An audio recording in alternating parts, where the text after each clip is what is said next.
Hello friends, இன்றைக்கி நம்ம வீடியோவில் எதை பற்றி பேசுகிறோம்னா, நிறைய பேர் யோசிச்சிருப்பீங்க, ஈரான் இஸ்ரேல் போர் எப்போ தாண்டா முடியும், இப்போ அமெரிக்கா வேறு போட்டு அடிச்சிட்டு இருக்காங்களே, இது எப்போ தாண்டா பெரிய முடிவா முடியும்னு சொல்லிட்டு நிறைய பேர் யோசிச்சிருப்பீங்க. பட் இது முடிகிறதுக்கு சான்ஸே இல்லைன்னு சொல்லி நினைக்கிறேன். ஏன்னு சொல்லிக்கிட்டீங்கன்னா, இப்போ அமெரிக்கா என்ன பண்ணியிருக்காங்கன்னு சொல்லிக்கிட்டீங்கன்னா, ஈரானோட உயிர் நாடியிலே கை வச்சிருக்காங்க. ஈரானோட உயிர் நாடி எல்லாருக்குமே தெரியும், பெட்ரோல், டீசல், இந்த மாதிரி க்ரூட் ஆயில் மட்டும்தான். அதை சேர்த்து வைக்கிற ஹப்பை வந்து மிகப்பெரிய ஒரு அடியை அடிச்சிருக்காங்க. அது மட்டும் இல்லாமல் ஈரானுக்கு பதிலுக்கு திருப்பி சவுதியில் இருக்கக்கூடிய அமெரிக்காவோட ஃப்ளைட்டில் நிற்கக்கூடிய ஒரு இடத்துல ஒரு ஃபயர் பண்ணியிருக்காங்க. அது மட்டும் இல்லாமல் இப்போது நார்த் கொரியா வேறு வந்து அவங்களோட கடல்லே வந்து பார்த்தீங்கன்னா 10 மிசைல் பெரிய பெரிய மிசைல் போட்டு வந்து பார்த்தீங்கன்னா இப்போ வந்து செக் பண்ணிட்டு இருக்காங்க. இப்போ போர் வந்து பார்த்தீங்கன்னா இன்னும் இது முடியுமான்னு சொல்லி கேட்டிங்கன்னா சத்தியமாக வாய்ப்பே இல்லை. உங்கள் வீட்டில் நம்ம ஊரில் கூட வந்து பெட்ரோல் டீசல் ரேட்டு ஏறுறதுக்கு நிறையவே சான்சஸ் இப்போ பாசிபிலிட்டி ஆயிடுச்சு. என்ன இருக்குன்னு சொல்லி கேட்டிங்கன்னா, ஃபஸ்ட்டு ஈரான் வந்து பார்த்தீங்கன்னா கார்குன்னு சொல்லி ஒரு அயர்லாந்து வச்சுருக்காங்க. ரொம்ப ஒரு குட்டி அயர்லாந்துன்னு சொல்லி சொல்லப்படுது. ஏன்னு சொல்லிக்கிட்டீங்கன்னா, இவங்க நம்ம ஈரானில் போய் கப்பல் வந்து நிறுத்த முடியாதுன்னு சொல்லி சொல்லப்படுது. தரத்தட்டுன்னு சொல்லிட்டு இவங்க தனியாக ஒரு அயர்லாந்து எடுத்து வந்து பார்த்தீங்கன்னா, இவங்க ஈரானில் இருக்கிற பெட்ரோல் டீசல் எல்லாமே கொண்டு போய் வந்துட்டு அந்த அயர்லாந்து போய் ஒரு பெரிய ஹப்பு மாதிரி வச்சுருந்தோம்னா சேவ் பண்ணி வச்சுருந்துருக்காங்க. அப்படி இருக்கும்போது வந்து பார்த்தீங்கன்னா, இவங்க ஈரானோட 90% ஆஃப் டீசலு, பெட்ரோல் எல்லாமே வந்து பார்த்தீங்கன்னா, இந்த உலகத்துக்கு சப்ளை ஆகக்கூடிய 90% ஆஃப் ஆயில் எல்லாமே வந்து பார்த்தீங்கன்னா அந்த அயர்லாண்டில் தான் வந்து ஹப்பு மாதிரி சேர்த்து வச்சிருப்பாங்கன்னு சொல்லி சொல்லப்படுது. இப்படி இருக்கும்போது வந்து பார்த்தீங்கன்னா, இந்த ஈரான் மக்களே, அதாவது ஈரானோட பொருளாதாரமே வந்து பார்த்தீங்கன்னா அந்த ஒரு அயர்லாந்தை நம்பி தான் இத்தனை வருஷமாக வந்து இருந்திருக்குன்னு சொல்லி சொல்லப்படுது. இது வரைக்கும் வந்து பார்த்தீங்கன்னா எந்த ஒரு அமெரிக்க பிரசிடென்ட்டுமே அந்த ஒரு ஹப்பை போய் தொட்டது கூட கிடையாதாமா. கிட்டத்தட்ட ஏகப்பட்ட பிரச்சனை வந்திருக்கு, ஏகப்பட்ட போர் வந்திருக்கே தவிர இது வரைக்கும் இது வரைக்கும் வரலாறுலேயே வந்து பார்த்தீங்கன்னா எந்த ஒரு பிரசிடென்ட்டுமே வந்து பார்த்தீங்கன்னா அந்த ஒரு ஹப்பு மட்டும் போய் தொட்டதே கிடையாதுமா அயர்லாண்டை. பட் இப்போ அமெரிக்கா வந்து பார்த்தீங்கன்னா தொட்டிருக்குது. இது அவங்களுக்கு மட்டும்தான், இது அமெரிக்காவுக்கு சேர்த்து பாதிக்கும். அது மட்டும் இல்லாமல் இந்தியா, இந்த மாதிரி உலகத்தில் எல்லா நாட்டையுமே சேர்த்து பார்க்கறதுக்கு நிறையவே சான்சஸ் இருக்குது. அது மட்டும் இல்லாமல் ஈரான்லேயே வந்துன்னா இந்த கார்குங்கிற இடம் வந்துன்னா ரொம்ப ஒரு பாயிண்ட், இப்போ ஒரு மேப் எடுத்து பார்த்தீங்கன்னா ஒரு பாயிண்ட் மாதிரி இருக்குங்க, அந்த மாதிரி ஒரு பாயிண்டர் மாதிரி ஒரு இடம் தான் வந்துன்னா இந்த கார்குன்னு சொல்லி சொல்லப்படுது.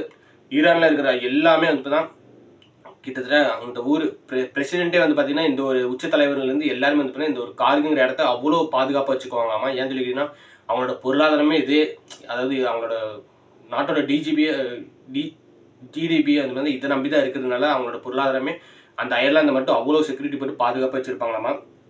கிட்டத்தட்ட அதை உடச்சதுனால இப்போ வந்து பார்த்தீங்கன்னா இப்போ எல்லாருமே அமெரிக்கா பக்கம் திரும்பி இருக்காங்க. ஏன்னு சொல்லி கேட்டிங்கன்னா, இப்போது ஏன்டா நீ அவங்க உயிர் நாடியில் ஏன்டா கை வச்சு, இப்போ நீ கை வச்சதுனால என்ன ஆச்சுன்னு சொல்லிக்கிட்டேன்னு எங்கள் ஊர்லேயும் சேர்ந்து பாதிக்குதுன்னு சொல்லிட்டு சொல்லியிருக்காங்க. அதுக்கு அமெரிக்கா என்ன சொல்லியிருக்குன்னு சொல்லி கேட்டிங்கன்னா, இல்லை அவங்க மிடில் ஈஸ்ட்டில் இருக்க எல்லா நாட்டையுமே ஈரான் வந்து கைப்பற்ற பார்த்துச்சு. நான் இருந்தனால தான் வந்து பார்த்தீங்கன்னா இப்போ எல்லாருமே நான் காப்பாற்றிருக்கேன். சவுதியில் இருக்கட்டும், துபாயாக இருக்கட்டும், கத்தாராக இருக்கட்டும், இஸ்ரேலாக இருக்கட்டும், இவங்க எல்லா நாட்டையும் நான் தான் காப்பாற்றிருக்கிறேன். அப்போ நான் தான் பெரிய ஆளுங்கிற மாதிரி அவர் வந்து பேசிட்டு இருந்திருக்காரு. சரின்னு சொல்லிட்டு இப்போ ஈரான் இதோட சும்மா இல்லை, ஏன்டா நீ என் உயிர் நாடியிலே நீ கை வச்சிட்டியா இப்போ பாருன்னு சொல்லிட்டு சவுதியில் இருக்கக்கூடிய ஒரு மெயினான ஒரு ஏர்போர்ட்டில், மெயினான ஒரு ஏர்பேஸ்ன்னு சொல்லப்படுது. அங்கே வந்து பார்த்தீங்கன்னா கிட்டத்தட்ட அமெரிக்காவோட நிறைய ஃப்ளைட்டாக இருக்கட்டும், ஜெட்டாக இருக்கட்டும், ஏகப்பட்டது நிறைய போருக்கு தேவையான நிறைய ஃப்ளைட்லாம் அங்கே வந்து நிற்குமாமா. அதை இப்போ வந்து பார்த்தீங்கன்னா அடிச்சு நவுத்திருக்காங்க ஈரானு. ஸோ இதெல்லாம் சுற்றி வளைச்சு பார்க்கும்போது வந்து இந்த போர் வந்து பார்த்தீங்கன்னா இதோட முடிகிறது சான்ஸே இல்லைன்னு சொல்லி நினைக்கிறேன். அது மட்டும் இல்லாமல் இப்போ நார்த் கொரியா என்ன பண்ணியிருக்காங்கன்னு சொல்லி கேட்டிங்கன்னா, தன்னோட கடல்லே, அதாவது ஜப்பானுக்கு, நார்த் கொரியா டு ஜப்பான் போகிற கடலில் இருக்கட்டும், அண்டு நார்த் கொரியாவிலேருந்து யூஎஸ் போகிற கடலாக இருக்கட்டும், அந்த கடலையெல்லாம் நடுக்கடலில் போய் இப்போ வந்து பார்த்தீங்கன்னா 10 மிசைலை, பெரிய மிசைலை போட்டு வந்து பார்த்தீங்கன்னா இப்போ வந்து மிகப்பெரிய ஒரு டெஸ்ட் போயிட்டுருக்கு. அதுவும் இப்போ எல்லா நாடுமே வந்து ரொம்ப பதற்றத்தில் இருக்காங்கன்னு சொல்லலாம். அது மட்டும் இல்லாமல் இப்போ சவுத் கொரியா இருக்கட்டும், யூஎஸ்ஆ இருக்கட்டும், இவங்க எல்லாருமே வந்துன்னா அதே கடலில் போயிட்டு வந்தோம்னா மிசைல் போட்டு வந்து செக் பண்ணிட்டு இருக்காங்க. சரி, இவங்க என்ன சொல்ல வராங்கன்னு சொல்லி தெளிவாகவே தெரியுது. நான் உள்ளே வந்தேன்னா அவ்வளோதாங்கிற மாதிரி தான் நார்த் கொரியா இப்போ வந்து பயமுறுத்திட்டு இருக்காங்கன்னு சொல்லி நினைக்கிறேன். அது மட்டும் இல்லாமல் இப்போ நார்த் கொரியா வரதுக்கு ஏன் எல்லாருமே அலோவ் பண்ணுறது இல்லைன்னா, நார்த் கொரியா உள்ளே வந்தாங்கன்னா மிகப்பெரிய ஒரு இஷ்யூவாகவே மாறது நிறைய சான்ஸ் இருக்குது. ஏன்னு சொல்லிக்கிட்டீங்கன்னா அவங்கள்ட்ட நியூக்ளியர் பாம்பு நிறைய வந்து இருக்குது. நியூக்ளியர்னு என்ன சொல்லிக்கிட்டீங்கன்னா அணு ஆயுதம் அவங்கள்ட்ட நிறைய இருக்கிறனால தான் இப்போ எல்லா நாடுமே வந்து நார்த் கொரியா உள்ளே வந்துச்சுன்னா தாங்காதேன்னு சொல்லிட்டு நினைக்கிறாங்க. பட் நார்த் கொரியா யாருக்கு சப்போர்ட் பண்ணுவாங்கன்னு சொல்லிக்கிட்டீங்கன்னா மெயினாக ஈரானுக்கு வந்து சப்போர்ட் பண்ணுற மாதிரி போயிட்டு இருக்கு. இப்போ நார்த் கொரியா இப்போ ஈரானுக்கு சப்போர்ட் பண்ணுறாங்கன்னா கண்டிப்பாக அமெரிக்காவையும் இஸ்ரேலையும் போட்டு புதைச்சிடலான்னு சொல்லலாம். ஸோ அந்த மாதிரி ஒரு பவரான ஒரு நாடு தான் வந்து நார்த் கொரியா. பட் நார்த் கொரியாங்கிறது வந்து மேப் எடுத்து பார்த்தீங்கன்னா ரொம்ப ஒரு சின்ன நாடு. எதுக்கு அவங்கள பார்த்து இத்தனை பேர் கிட்டத்தட்ட உலகத்திலே வல்லரசு நாடு அமெரிக்கா, அவங்களே எதுக்கு பயப்படுறாங்கன்னு சொல்லிக்கிட்டீங்கன்னா மெயினாக அவங்கள்ட்ட வந்து அணு ஆயுதம் இருக்குது, அதாவது மிசைல், இந்த மாதிரி நியூக்ளியர் வெப்பன் இருக்கிறனால தான் மெயினாக எல்லாருமே வந்து பயப்படுறாங்க. இன்னும் ரஷ்யா வந்து பார்த்தீங்கன்னா உள்ளே வரல. ரஷ்யா வந்து பேச்சுவார்த்தை தான் இருக்காங்க. இதோட விட்டுருங்க, இதோட நம்ம இந்தியா எப்படி அந்த மாதிரி தான் இப்போ ரஷ்யா வந்து பேசிட்டு இருக்காங்க, இதோட விட்டுருங்கட்டு. சைனா மட்டும்தான் இப்போதைக்கு வந்து ஈரானுக்கு ஃபுல் சப்போர்ட்டாக வந்து நிற்கிது. அப்படி இருந்தாலும் கூட அமெரிக்கா வந்து பார்த்தீங்கன்னா போட்டு அடி அடின்னு தான் அடிச்சிட்டு இருக்கு. இப்போ சைனாவும் உள்ள வந்து அடிக்க ஆரம்பிச்சிச்சுன்னா இது சத்தியமா சீரியஸாக இது மிகப்பெரிய ஒரு இஷ்யூவாகவே போகிறது சான்சஸ் இருக்குது. நிறைய பேர் ஷேர் மார்க்கெட்லாம் அமௌண்ட் போட்டிருப்பீங்க, அவங்களுக்கு இது மிகப்பெரிய ஒரு தலைவலியாக கூட இருக்கலாம் இந்த போர் முடிகிற வரைக்கும். ஸோ இதுதான் இப்போ மிகப்பெரிய ஒரு இஷ்யூவாக வந்து போயிட்டு இருக்கு. ஈரானோட உயிர் நாடிலேயே அமெரிக்கா வந்து கை வச்சது இப்போ மிகப்பெரிய ஒரு பேசும் பொருளாக இருக்குது.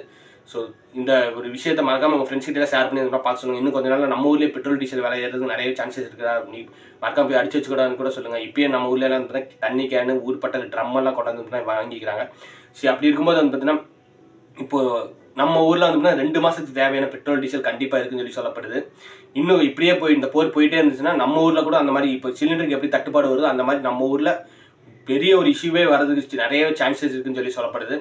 ஸோ இந்த ஒரு விஷயம் தான் வந்து உங்கள் ஃப்ரெண்ட்ஸ் கிட்ட எல்லாம் மறக்காம ஷேர் பண்ணி பார்க்க சொல்லுங்கள். இந்த ஒரு போர் இப்போதைக்கு முடியாதா இருக்குதா, நம்ம ஊரில் பெட்ரோல் டீசல் ரேட்லாம் ஊர்பட்ட ரேட்டுக்கு இறப்புதா அப்படின்னு சொல்லிட்டு நிறைய பேருக்கு வந்து ஷேர் பண்ணி பார்க்க சொல்லுங்கள்.